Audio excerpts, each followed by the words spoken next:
Nou ক্যাম্পে competitive football ফেরার আগেই ফিরলেন লিওনেল মেসি। চুপিসারে পা রাখেন বদলে যাওয়া নিজের পুরনো ঠিকানায়, ফিরে যান স্মৃতির সোনালী অতীতে আর দিয়ে যান আবারও ফিরে আসার আশ্বাস।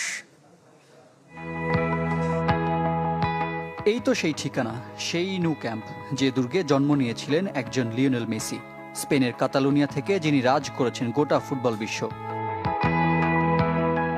দীর্ঘ 4 বছর পর আপন নিড়ে এলেন টেন, অনেকটা চুপিসারে।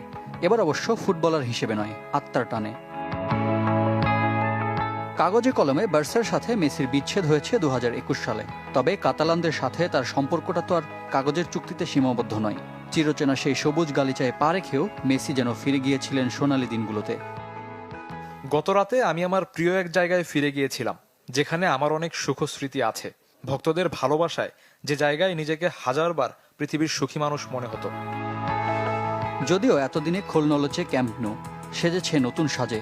প্রায় 900 দিন পর যেখানে ফিরেছে কম্পিটিটিভ ফুটবল। ঝটিকা সফর শেষে ন্যু ক্যাম্প ছেড়েছেন মেসি, তবে জানিয়েছেন এটাই শেষ নয়। আবারও দেখা হবে আপন আঙিনায়, যে মঞ্চ তার 8 ব্যালন ডিওরের 7টি সাক্ষী।